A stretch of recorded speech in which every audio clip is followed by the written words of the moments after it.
Hello बच्चों, आप सबका स्वागत है मेरे यूट्यूब चैनल केमिस्ट्री अड्डा में। बेटा हम लोग डिस्कस कर रहे थे टी ब्लॉक के प्रीवियस ईयर क्वेश्चन जो जीआईसी और पीएचडी में पूछे गए हैं। इसका पार्ट 1 हमने डिस्कस कर लिया है, जिसमें कुल 18 क्वेश्चन हमने डिस्कस किए थे। आज हम डिस्कस करना है उसका पार्ट 2, जिसमें क्वेश्चन स्टार्ट होगा क्वेश्चन नंबर 19 से। और यह क्वेश्चन पूछा गया पीजी 2006 में क्वेश्चन पूछा गया। क्वेश्चन क्या है? क्वेश्चन ये है लिक्विड H2SO मतलब sulphuric acid change litmus paper, यानी लिक्विड सल्फ्यूरिक एसिड जो होता है वह लिटमस पेपर का कलर चेंज कैसे करता है। थोड़ा इसमें एसिड से पूछ सकता है कि लिटमस पेपर क्या प्रभाव डालेगा, बेस से और न्यूट्रल से। तो आप इसको ध्यान रखिए, एक चीज आपको बताने जा रहे हैं, इसको आपको ध्यान रखना है। मैं इसलिए दे रहा हूँ एसिड, भाई सल्फ्यूरिक एसिड हो, नाइट्रिक एसिड हो, हाइड्रोक्लोरिक एसिड, कोई भी एसिड होगा। एसिड में क्या होता है? एसिड में होता है चेंज ब्लू से ब्लू टू रेड, नीले से लाल होगा। जब एसिड डाला जाएगा लिटमस पेपर पर तो ब्लू लिटमस पेपर रेड में कन्वर्ट हो जाएगा। ब्लू किसमें हो जाएगा? चेंज रेड में कन्वर्ट होता है। इसका मतलब आपका जो मटेरियल आपने उसमें ड्रॉप किया है, जो उसमें डाला है वह क्या है? वो एसिड है। और बेस क्या? बेस यदि है बेटा तो रेड टू ब्लू, लाल क्या करता है? नीले में कन्वर्ट करता है, रेड को ब्लू में कन्वर्ट करता है। कौन? बेस। एसिड कन्वर्ट करता है ब्लू को रेड में, ब्लू लिटमस पेपर को रेड कलर में कन्वर्ट कर देता है। और बेस क्या है? रेड लिटमस पेपर को ब्लू में कन्वर्ट कर देता है। और यदि आपका न्यूट्रल है, यदि आपका जो सोल्यूशन है वह न्यूट्रल है तो नो चेंज। क्या होता है बेटा?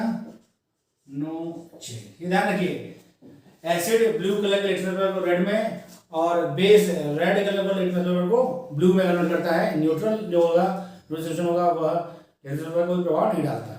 ये बात आपको ध्यान है तो क्वेश्चन हो जाएगा। क्वेश्चन में ऑप्शन क्या है? ब्लू टू रेड पहला ऑप्शन है, और पहला ही ऑप्शन हमारा सही है जो मैच कर रहा है। ब्लू को रेड में कन्वर्ट करता है। रेड टू ब्लू कौन होता है? यदि बेस होता तो। रेड टू वायलेट कभी नहीं होता है, क्योंकि इसको कुछ लेटर पर आते हैं जो कन्वर्ट करें रेड को वायलेट में। नो चेंज इन कलर ये कब होगा? जब न्यूट्रल सोल्यूशन होगा। ये वाला बेटा जब ब्लू टू रेड जब एसिडिक सोल्यूशन होगा, रेड टू ब्लू जब बेसिक होगा, और नो चेंज इन कलर जब न्यूट्रल होगा। तो यदि आपको ये चीज याद है, ये कन्वर्जन याद है, तो कभी भी क्वेश्चन पूछा जाए लिटमस पेपर से रिलेटेड तो आपका क्वेश्चन कभी भी क्या होगा? गलत नहीं होगा। आप तुरंत इसका आंसर लगाएंगे, बस गलत करेंगे, 10 सेकंड में क्वेश्चन का हो जाएगा आपका। अगला क्वेश्चन क्या है देखिए, शेप ऑफ BO3 -3, ये ऑर्थोक्लोरिक एसिड का साल्ट है। तो देखिए ये क्या था इसका, हम लोगों ने बनाया था इसको, इसमें आपको दिखाया था कि हाइड्रोजन बॉन्डिंग होती है इसमें BO- O- और O-। तो क्या है ये ट्राइगोनल प्लेनर है। क्या है? ट्राइगोनल प्लेनर है। तो इसका हाइड्रोजन क्या है? इसका हाइड्रोजन है sp2। क्या है? sp2। ट्राइगोनल प्लेनर है, sp2 हाइड्रोजन इसका। तो देखिए नहीं मैच कर रहा है, ट्राइगोनल प्लेनर पहला ऑप्शन इसका सही है। ट्राइगोनल प्लेनर BO3 -3 का जो शेप होता है वो क्या होता है? Trigonal planar. यदि आपसे इसका पूछा जाए हाइड्रोजन तो हाइड्रोजन क्या होगा? sp2। अगला क्वेश्चन क्या है? Number of POP bond in cyclic metaphosphoric acid. Cyclic metaphosphoric acid में POP बॉन्ड की संख्या कितनी है? यह हमारा क्वेश्चन है जो पूछा गया है पीजी 2006 बड़ा ध्यान दीजिए। 1 2 3 4 5 6 7 8 क्वेश्चन में यहाँ लिख रखे हैं जो आज के हमने डिस्कस किए। आठों के आठों क्वेश्चन पूछे गए हैं पीजी 2006 में। तो अब ना लगे एक ईयर में 6 8 क्वेश्चन पूछे जा रहे हैं, मतलब 8 क्वेश्चन यहाँ पर हमने लिख रखा है। तो पी ब्लॉक बहुत इंपॉर्टेंट है, इसलिए आपको ध्यान रखना है। ठीक है, ये क्वेश्चन में क्या था? Number of POP bond in cyclic metaphosphoric acid. आपको साइक्लिक मेटाफॉस्फोरिक एसिड का स्ट्रक्चर याद होना चाहिए। हमने आपको बताया था जब हम थ्योरी पढ़ रहे थे, वो आपको याद रहेगा तो क्वेश्चन हो जाएगा। कैसे? इसमें मैंने आपको ट्रिक बताई थी। देखिए phosphorus, oxygen, phosphorus, oxygen, phosphorus, ये था। और क्या करता है याद रखने के लिए? Double bond OH, double bond OH, double bond O। ये आपका साइक्लिक मेटाफॉस्फोरिक एसिड का स्ट्रक्चर है। क्या इसका बेटा? साइक्लिक मेटाफॉस्फोरिक एसिड का स्ट्रक्चर है। तो ध्यान दीजिए बेटा, इधर क्वेश्चन क्या हमारा? क्वेश्चन हमारा है नंबर ऑफ पीओपी बॉन्ड। तो देखिए पीओपी एक बॉन्ड ये हो गया, पीओपी दूसरा बॉन्ड ये हो गया, पीओपी तीसरा। तो यानी बेटा ये बॉन्ड पहला हमें कहे तो ये पहला बॉन्ड है, ये वाला बॉन्ड दूसरा और ये वाला तीसरा। तो टोटल पीओपी बॉन्ड की संख्या साइक्लिक मेटा फॉस्फोरिक एसिड में कितनी है बेटा? 3। ऑप्शन बी इस क्वेश्चन का सही उत्तर है। यदि आपको स्ट्रक्चर याद है क्वेश्चन आपका तुरंत हो जाएगा। आपको स्ट्रक्चर याद है, स्ट्रक्चर ड्रॉ करिए, काउंट करिए और टिक कर दीजिए। अगला क्वेश्चन क्या है बेटा? नेक्स्ट क्वेश्चन है which of the following atom is maximum polarization? Polarise कौन सबसे ज्यादा होगा? तो यदि आपको याद है बेटा हम लोग उसके जब पढ़ा था फजान रूल तो वहां बात की थी कि पोलराइजेशन की जो है उसमें कैटायन आयन के लिए तो जितना बड़ा साइज होगा एनायन का पोलराइजेशन उतना ज्यादा, जितना छोटा साइज होगा कैटायन का पोलराइजेशन उतना ज्यादा, जितना ज्यादा चार्ज कैटायन पे होगा उतना ज्यादा पोलराइजेशन होगा। ठीक है, फिर से रिपीट कर दूं मैं। पोलराइजेशन में कैटायन के लिए क्या होता है बेटा?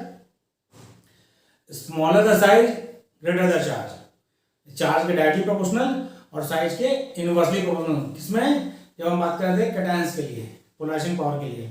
एनायन में क्या आता है बेटा? एनायन के लिए polarisation power is directly proportional to charge and size of anion. तो जितना बिगर साइज होगा एनायन का उससे पोलराइज करना उतना आसान होगा। पोलराइजेशन होता क्या बेटा? कोवेलेंट कंपाउंड में, आयनिक कंपाउंड में कोवेलेंट एटम देते हैं तो पोलराइज जितना बड़ा साइज होगा उसके इलेक्ट्रॉन क्लाउड को आकर्षित करना कैटायन के लिए उतना ही इजियर होगा।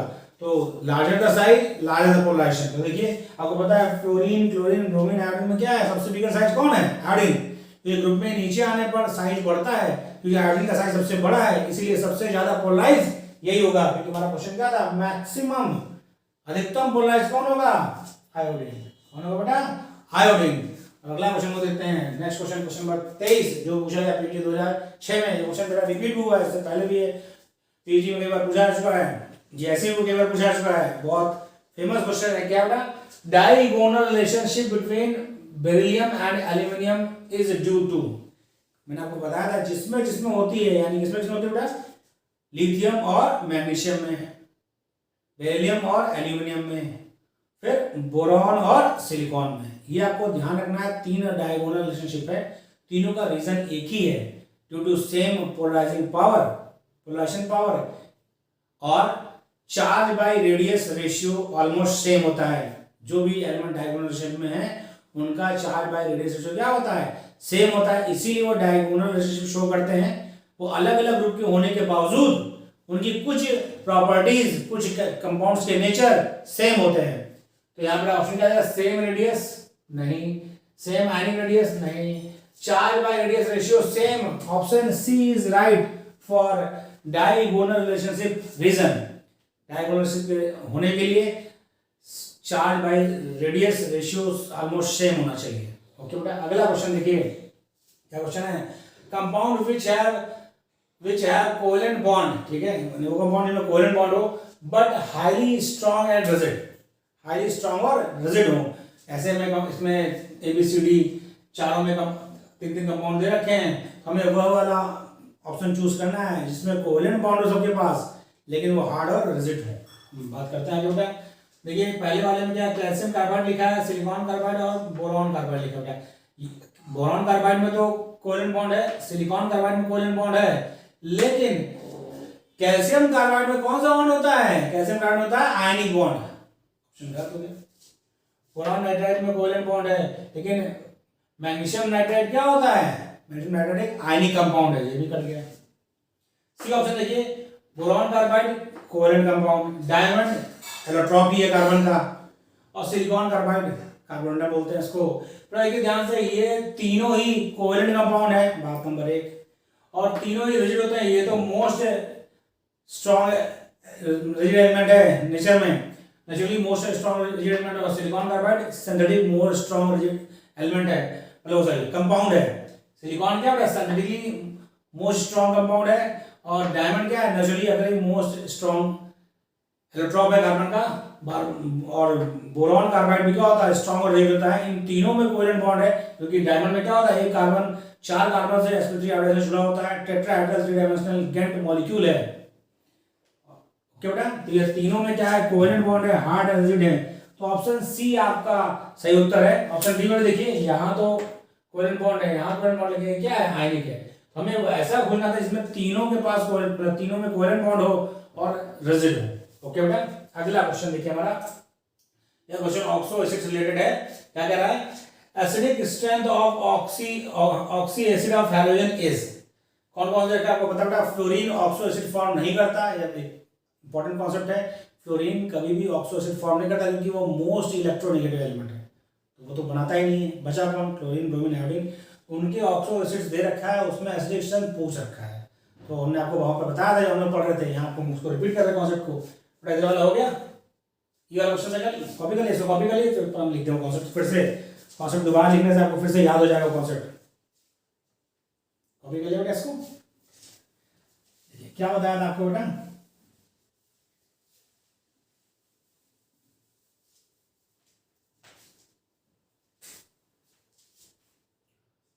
Oxo acids of halogens which have same oxidation number, which have same oxidation number, oxo acids of different halogen, different halogen, oxo acids of different halogen अलग है ना, देखिए ब्रोमीन है, आयोडीन है, क्लोरीन है, तो ऑक्सो एसिड तो है लेकिन अलग अलग हैलोजेंस के हैं। तो oxo acids of different halogens which have same oxidation number, acidic strength decreases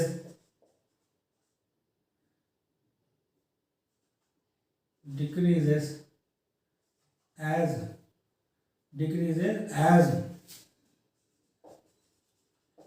atomic number of halogen।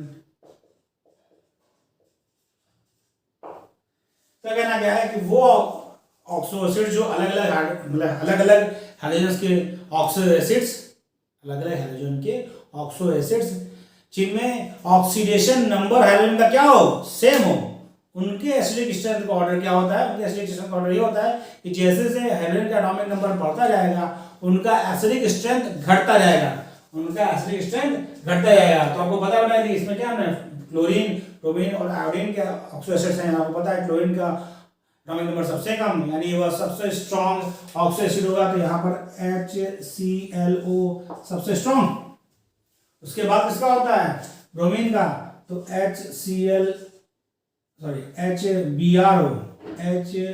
HBRO उससे वीक, और HIO सबसे वीक ऑक्सी एसिड होगा इसमें। तो ऑप्शन देखिए बेटा कौन सा है, पहला ऑप्शन HBr से स्टार्ट है, गलत, HI से गलत, HClO, HBRO, HIO। तो ऑप्शन सी इस क्वेश्चन का सही उत्तर है, क्योंकि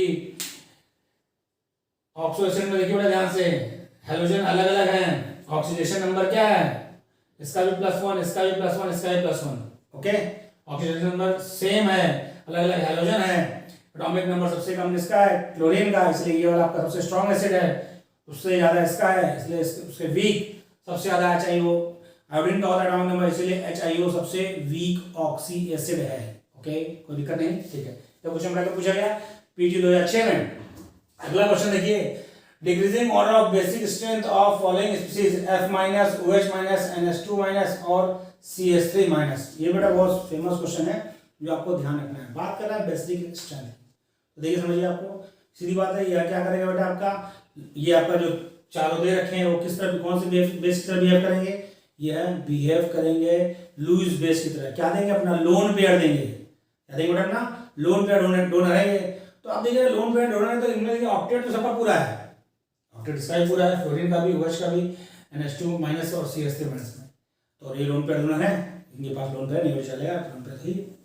तो लेकिन यदि इसकी बेसिक स्ट्रेंथ की बात करें बेटा, तो यह डिपेंड करेगा इलेक्ट्रोनेगेटिविटी पर। किस पर डिपेंड करेगा, इलेक्ट्रोनेगेटिविटी पर। जितनी कम इलेक्ट्रोनेगेटिविटी होगी सेंट्रल एटम की, सीधी बात है, वह उतना आसानी से लोन पेयर देगा, क्योंकि इलेक्ट्रोनेगेटिविटी ज्यादा होगी तो लोन पेयर देने की डेंसिटी क्या होगी, कम होगी। तो इसमें बात करें सबसे स्ट्रॉन्ग बेस क्या होगा, CH3-, क्योंकि कार्बन की इलेक्ट्रोनेगेटिविटी सबसे कम है। उससे स्ट्रॉन्ग बेस कौन होगा, मतलब उसके बाद वीक कौन होगा, उसके बाद वीक कार्बन का कौन आता है, नाइट्रोजन, तो NH2 माइनस, उसके बाद OH माइनस, और सबसे वीक बेस जो होगा वो होगा आपका F माइनस। तो ऑप्शन देखिए बेटा कौन सा है, CH3 NH2 OH minus F। Option A इस क्वेश्चन का सही उत्तर है। बहुत ही इंपॉर्टेंट क्वेश्चन है, आपको अक्सर ये मिलेगा, कई बार रिपीट हो चुका है question. Decreasing order of basic strength of following series F minus OH minus NH2 minus और CH3 माइनस, इसमें पूछा जाता है। तो आपको यहाँ जो कॉन्सेप्ट लगाना है, lower the electronegativity of centre atom, higher the basic strength, क्योंकि लोन पेयर डोनर वही होगा, आसानी से डोनेट करेगा जिसकी इलेक्ट्रोनेगेटिविटी कम होगी सेंटर एटम की। तो क्लोरीन की सॉरी कार्बन की इलेक्ट्रोनेगेटिविटी सबसे कम है, इसीलिए CH3 माइनस सबसे स्ट्रॉन्ग बेस है।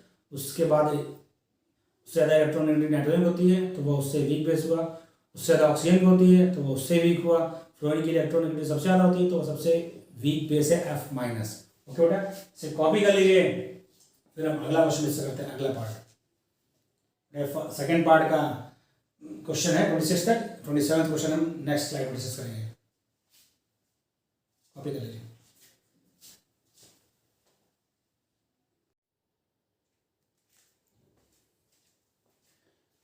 हाँ बच्चों, हम लोगों ने क्वेश्चन नंबर 25 तक डिस्कस कर लिया था, आज हम डिस्कस करने आ रहे हैं, अभी हम डिस्कस करेंगे क्वेश्चन नंबर 26। हम लोग पी ब्लॉक एलिमेंट्स के प्रीवियस क्वेश्चन में पार्ट 2 डिस्कस कर रहे हैं। पार्ट 1 हमने डिस्कस कर लिया पहले ही, वो वीडियो अपलोडेड है आपका, आप वहां से क्वेश्चन सारे सॉल्व कर लीजिए। और ये पार्ट 2 में हम लोग डिस्कस करने आ रहे हैं क्वेश्चन नंबर 26। क्या बेटा, क्वेश्चन नंबर 26 पूछा गया पीजी 2006 में। क्या क्वेश्चन है, which of the following compound is microcosmic salt. बेटा कि ये आपको याद रखना होगा, रटने वाला ये क्वेश्चन है, बहुत इंपॉर्टेंट। माइक्रोकॉस्मिक सॉल्ट का सूत्र आपको पता होना चाहिए।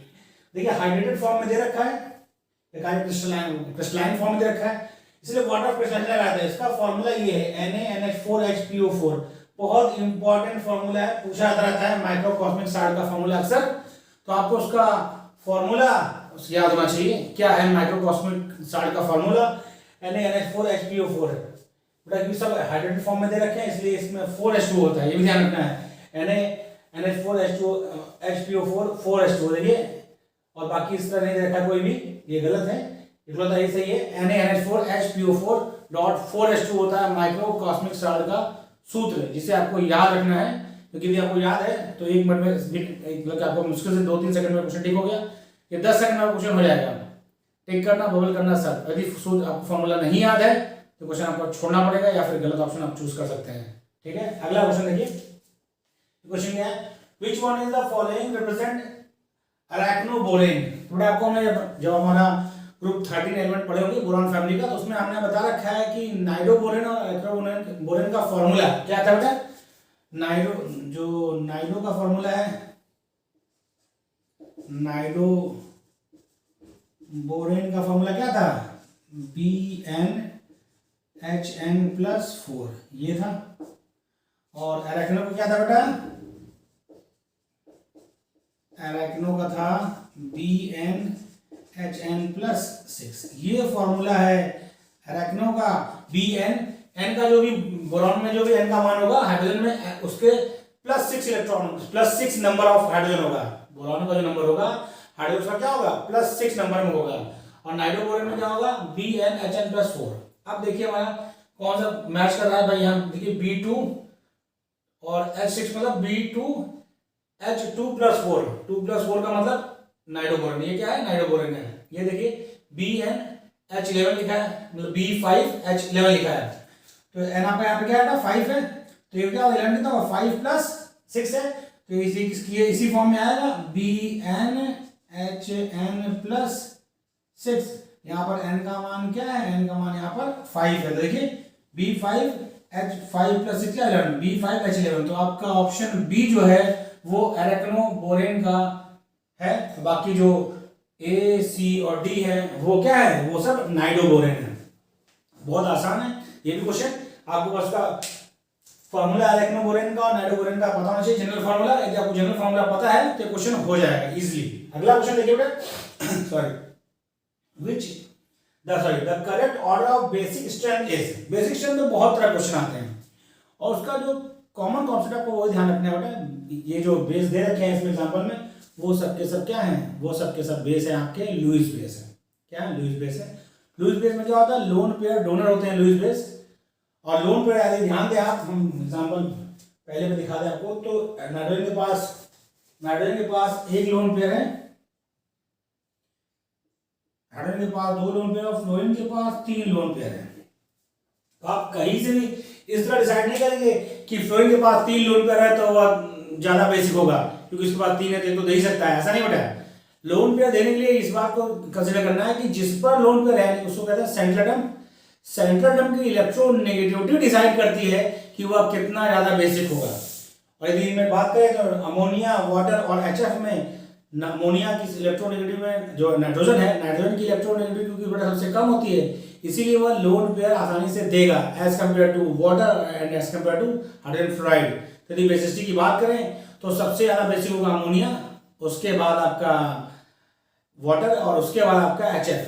क्यों? क्योंकि नाइट्रोजन की इलेक्ट्रोनेगेटिव इन तीनों में सबसे कम है, उससे ज्यादा इलेक्ट्रोनेगेटिव आपका हाइड्रोजन होता है, और फ्लोरीन सबसे ज्यादा इलेक्ट्रोनेगेटिव है, इसलिए HF क्या होगा, वीक बेस होगा, वीकेस्ट बेस होगा इसमें। तो देखिए क्या लिखा है, करंट ऑर्डर किया तो सीधी बात पहला ऑप्शन सही है।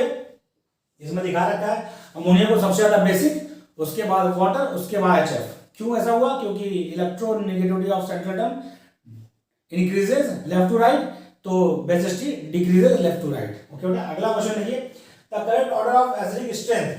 एसिडिक स्ट्रेंथ का बेटा क्या है, आपको बताया था कि ऑक्साइड जो मेटल्स जो होते हैं वो क्या होते हैं, वो होते हैं बेसिक या एम्फोटेरिक, और नॉन मेटल्स के ऑक्साइड क्या होते हैं, एसिडिक होते हैं।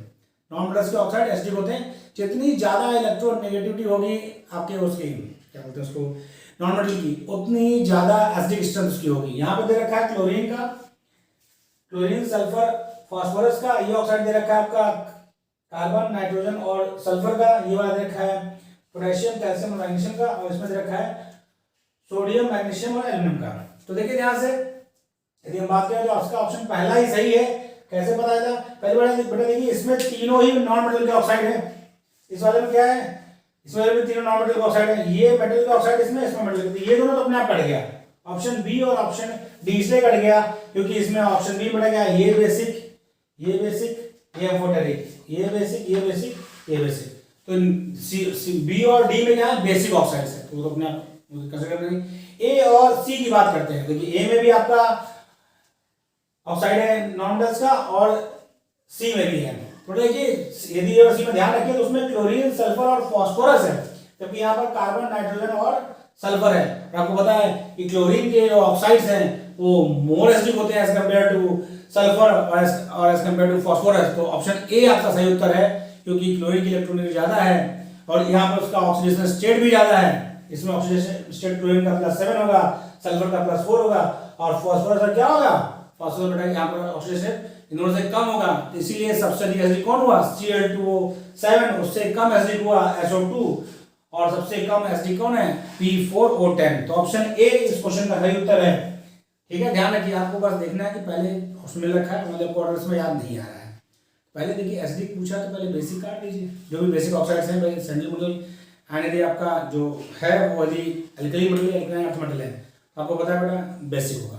उसके बाद आप देखिए कि किसकी इलेक्ट्रॉनेगेटिविटी ज़्यादा है। यदि एलिमेंट सेम है तो ऑक्सीडेशन स्टेट किसकी ज़्यादा है। अलग अलग फैक्टर के हिसाब से मतलब एसिडिक स्ट्रेंथ बदलती रहती है।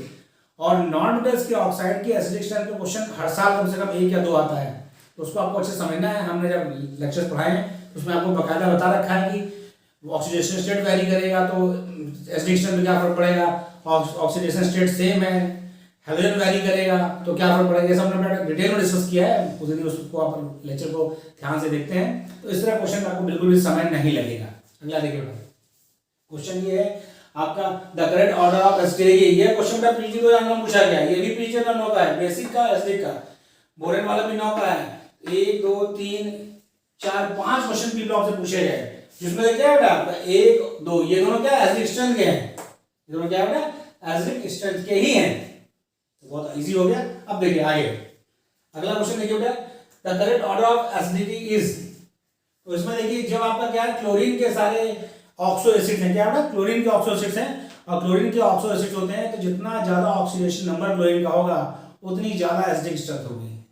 Higher oxidation number of oxy acids और हायर द एसिडिटी। तो इसमें देखिए यहाँ पर क्लोरीन आपका किसमें है बेटा, इसमें +7 में, यहाँ पर किसमें है +5 में, यहाँ पर +3 में और यहाँ पर +1 में है। क्योंकि सबसे ज्यादा ऑक्सीडेशन स्टेट क्लोरीन की इसी में है, तो HCl4 आपका सबसे अधिक एसिडिक होगा, then HClO3, then HClO2, then HClO। इसलिए इसका ऑप्शन ए करेक्ट आंसर, इसका ऑप्शन ए करेक्ट आंसर है। बट अगला क्वेश्चन क्या है, which is the correct order of reducing ability in the following. Reducing ability की बात कर रहा है, मतलब यहाँ पर रिड्यूसिंग क्या करते हैं, H+ देगा तो रिड्यूसिंग होगा, हाइड्रोजन होगा देगा, ये बेटा क्या हाइड्राइड ऑफ ग्रुप 16 एलिमेंट है, 16वें ग्रुप या ऑक्सीजन फैमिली के हाइड्राइड है। आपको बताया था हमने ग्रुप में नीचे आने पे क्या होता है बेटा, हाइड्राइड की स्टेबिलिटी घटती है, लेकिन ग्रुप में नीचे आने पर रिड्यूसिंग पावर क्या होती है, इंक्रीज होती है। क्या होती है, इंक्रीज होती है। ग्रुप में नीचे आने पर हाइड्राइड की स्टेबिलिटी घटेगी और रिड्यूसिंग पावर इंक्रीज करेगी। तो इसमें बात देखिए सबसे अधिक रिड्यूसिंग कौन होगा, यदि ग्रुप की बात करें तो कौन कौन एलिमेंट है, ऑक्सीजन, सल्फर, सिलीनियम, टेलियम, ये ऑर्डर ग्रुप में जाएगा। इस तरह लिख दिया ना, मैंने आपको जैसा क्लियर लिख दिया, ऑक्सीजन, सल्फर, सिलीनियम और टेलियम, ये ग्रुप में नीचे आ रहे हैं। हम ग्रुप में नीचे आ रहे हैं, हाइड्राइड की स्टेबिलिटी तो घटती है, फिर सुनिए बेटा हाइड्राइड की स्टेबिलिटी घटती है, लेकिन उनका रिड्यूसिंग पावर क्या होता है, इंक्रीज होता है। तो मोस्ट रिड्यूसिंग क्या होगा, हाइड्रोजन का जो टेलियम का हाइड्राइड होगा वो होगा, उसके बाद सिलीनियम का, उसके बाद सल्फर, उसके हाइड्रोजन। तो इसका भी ऑप्शन ए सही है, इसका भी ऑप्शन ए सही है। सबसे वीक रिड्यूसिंग एजेंट, उससे स्ट्रॉन्ग, उससे स्ट्रॉन्ग, उससे स्ट्रॉन्ग। ओके, अगला क्वेश्चन देखिए बेटा, जो कॉन्सेप्ट आपको जिस पर हमारा इसी कॉन्सेप्ट पे इससे पहले क्वेश्चन पूछ चुका है, दोबारा पूछा है कि कब पूछा है, ये क्वेश्चन पूछा गया पीजी 2010 में, एसिडिक स्ट्रेंथ पर ही पूछा गया, हाइड्रोजन के एसिडिक स्ट्रेंथ पर पूछा जा रहा है बेटा। देखिए क्या है इसमें दे रखा है आपको कि the following acids have been arranged in order of decreasing acidic strength. Decreasing acidic strength मतलब हमें सबसे पहले उसे लिखना है जिसका एसिडिक स्ट्रेंथ सबसे ज्यादा है, उसके बाद उससे वीक वाला, उसके बाद उससे वीक वाला। देखते हैं भाई, पहले इस तरह लिखा हुआ था, आप उसको बेस मत समझिए, ये क्या है बेटा, ये एसिड, ये कैसे इसको हम आपके हिसाब से लिखते हैं। देखिए ये है HOCl, ये आपका क्या है बेटा HOBr, और ये क्या है आपका HOI। उसको इस तरह लिख दिया ताकि आप कंफ्यूज हो कि ये एसिड है या बेस है, लेकिन है क्या HOCl, HOBr, HOI। और आपको हमने बताया था इसी वीडियो में, हमने पहले क्वेश्चन करा, उसमें क्या होता है कि यदि आपका ऑक्सी एसिड हो अलग अलग हैलोजन का, जिनमें ऑक्सीडेशन स्टेट ऑफ हैलोजन क्या हो, फिक्स हो, अलग अलग हैलोजन के ऑक्सी एसिड जिनमें ऑक्सीडेशन स्टेट क्या हो, सेम हो हैलोजन की, तब एटॉमिक नंबर यदि हैलोजन का बढ़ता है तो एसिडिक स्ट्रेंथ क्या होती है, कम होती है। इसको दूसरी भाषा में कहें, जब इलेक्ट्रोनेगेटिविटी ऑफ हैलोजन डिक्रीज होता है तो एसिडिक स्ट्रेंथ क्या होती है, डिक्रीज होती है। इसका मतलब सबसे ज्यादा एसिडिक स्ट्रेंथ किसकी होगी, क्लोरीन की, क्योंकि एटॉमिक नंबर से कम है और इलेक्ट्रोनेगेटिविटी क्या है, ज्यादा है। उसके बाद एसिडिक कौन होगा, ये, और HI मतलब HOI सबसे वीक एसिड होगा, सबसे स्ट्रॉन्ग कौन होगा, HOCl, उससे वीक HOBr, सबसे वीक HOI। यानी first second third is order, और पहला ऑप्शन इसका दे रखा है फर्स्ट सेकंड थर्ड, क्या देखा बेटा, फर्स्ट सेकंड थर्ड इसका पहला ऑप्शन है, सबसे वीक स्ट्रॉन्ग एसिड फर्स्ट होगा, देन सेकंड, देन थर्ड। अगला क्वेश्चन देखिए क्या है, ये क्वेश्चन पूछा गया कब, पीजी 2010 में। नेक्स्ट क्वेश्चन क्या है, क्वेश्चन नंबर 33 हमारा, which state show inert pair effect, और ये क्वेश्चन पूछा गया कब, पीजी 2010 में। आपको बेटा ने बताया था इनर्ट पेयर इफेक्ट के बारे में बहुत डिटेल हमने डिस्कस किया था, क्या डिस्कस किया था कि ग्रुप में नीचे जाने पर क्या होता है, और ये खास बात क्या है कि इनर्ट पेयर इफेक्ट की बात हम सिर्फ और सिर्फ कहां करेंगे, पी ब्लॉक एलिमेंट में करेंगे। पहले ये गार्ड बांध लीजिए, इनर्ट पेयर इफेक्ट की बात हम सब कहां करेंगे बेटा, पी ब्लॉक एलिमेंट में करेंगे। 13वें ग्रुप में इफेक्ट थोड़ा कम होगा, 14वें उससे ज्यादा, 15वें उससे ज्यादा, इस तरह आपको बढ़ता जाएगा। तो 13, 14, 15 में ज्यादा इफेक्ट होता है, इसमें 13 में सबसे कम, 14 में उससे ज्यादा, 15 में उससे ज्यादा। और दूसरा चीज आपको ध्यान क्या रखनी है, ग्रुप में नीचे जाने पर इनर्ट पेयर इफेक्ट क्या होता है, इंक्रीज होता है। ये दो पॉइंट होगा। तीसरा पॉइंट क्या ध्यान रखना है, क्यों होता है इनर्ट पेयर इफेक्ट, होता है क्या, जब हम ग्रुप में नीचे आते हैं तो जो हैवियर एलिमेंट होते हैं उनका जो NS इलेक्ट्रॉन है, वैलेंस शेल के S इलेक्ट्रॉन है, वह बॉन्डिंग में पार्टिसिपेट करने की टेंडेंसी उसकी कम होती है। क्यों, क्योंकि उसका न्यूक्लियस अट्रैक्शन बढ़ जाता है। बढ़ता क्यों है भाई, साइज तो बढ़ रहा है। होता क्या बेटा, जब हैवियर एलिमेंट आते हैं तो उनके इनर कोर में D10 और F14 इलेक्ट्रॉन फिल होते हैं, और आपको पता है D इलेक्ट्रॉन और F इलेक्ट्रॉन की स्क्रीनिंग क्या होती है, नेग्लिजिबल होती है। तो जब वो inner electron outer most electron को स्क्रीन नहीं करेंगे तो अट्रैक्शन ज्यादा होगा न्यूक्लियस उसका, और साथ ही एस ऑर्बिटल कौन सा है, एस ऑर्बिटल होता है स्फेरिकल, तो वह न्यूक्लियस के पास होगा। इसीलिए जब ग्रुप में नीचे जाएंगे तो NH इलेक्ट्रॉन के बॉन्डिंग में पार्टिसिपेट करने की टेंडेंसी घटती जाती है और इसी इफेक्ट को कहते हैं इनर्ट पेयर इफेक्ट। और ग्रुप में नीचे जाने पर इसका स्ट्रेंथ बढ़ता है। अब हम देखते हैं FeCO nickel inert pair effect नहीं होगा क्योंकि ये डी ब्लॉक एलिमेंट है। बोरॉन एल्यूमिनियम गैलियम पूछा क्या है कौन शो करेंगे। बोरॉन एल्यूमिनियम बोरॉन तो पहला एलिमेंट है और फर्स्ट एलिमेंट किसी भी पी ब्लॉक एलिमेंट का इनर्ट पेयर इफेक्ट शो नहीं करता। जर्मेनियम टिन लेड और अगला क्या है helium neon argon. Helium neon जो आपका नोबल गैसेस है वो भी इनर्ट पेयर इफेक्ट शो नहीं करती। तो बचा आपका ऑप्शन सिर्फ यही। और आप देखिए कहाँ है ये आपका जो होता है भाई carbon silicon germanium tin lead. ये है आपका 14 ग्रुप। कौन सा ग्रुप है बेटा 14 ग्रुप है। आपको पता है ग्रुप में नीचे क्या हो रहा है ये तो शो करेगा नहीं इनर्ट पेयर इफेक्ट। यहाँ भी शो होगा ये शो करते हैं क्योंकि इनमें +4 और +2 दोनों स्टेट शो करते हैं। ग्रुप में नीचे आने पर क्या होता है +4 की स्टेबिलिटी घटती है। ऑक्सीजन स्टेट +4 की स्टेबिलिटी घटती है और +2 की बढ़ती है due to inert pair effect. हमने बार-बार आपको बताया है। तो यहाँ पर कौन देगा inert pair effect germanium tin और लेड। ये क्वेश्चन बेटा आपका पूछा गया PG 2010 का। तो आपने देखा पी ब्लॉक के क्वेश्चन बेटा बहुत टफ नहीं होते हैं लेकिन आपको कॉन्सेप्ट अच्छे से पता होना चाहिए। यदि कॉन्सेप्ट नहीं पता होगा तो क्वेश्चन आप नहीं कर पाएंगे। दूसरा एक चीज ध्यान रखिए बेटा जो बच्चों को लग रहा है अरे सर ये तो लगातार इसमें भी 28 में ये ऑप्शन सही था 29 में भी ऑप्शन सही है 30 में भी ऑप्शन सही है 31 में भी 32 में भी लगता है ए ऑप्शन वाला सही होगा। बेटा ये कॉन्सेप्ट कभी डेवलप मत करिएगा। क्वेश्चन करते समय कॉन्सेप्ट लगाइए ऑप्शन टिक करिए। ये लगाना कि ए सही हो रहा है लगातार ए सही होगा ऐसा कुछ नहीं होता है क्योंकि ये सब हम लोग लेते हैं बेटा क्या जो प्राइवेट बुक्स आती हैं जो अनसॉल्व आते हैं किसी कंपनी पब्लिशर के उससे लेते हैं। जरूरी नहीं कि उसने उसी तरह क्वेश्चन कॉपी किया जैसा पेपर में दिया हो। ऑप्शन आगे पीछे हो जाता है टाइपिंग में। इसलिए आपको ये कभी भी नहीं बनाना है कि ए सही हो रहा है तो ए सही होगा या इस सीरीज में बी सही हो रहा है बी सही होगा। क्वेश्चन आप पढ़िए कॉन्सेप्ट लगाइए और करिए। आपको क्वेश्चन में डाउट नहीं रहेगा और सिलेक्शन आपका सिक्योर होगा। ओके बेटा आपको हमारा वीडियो अच्छा लगा तो कमेंट बॉक्स में मैसेज करें और ज़्यादा से ज़्यादा मेरे वीडियो को लाइक और शेयर करें। Thank you.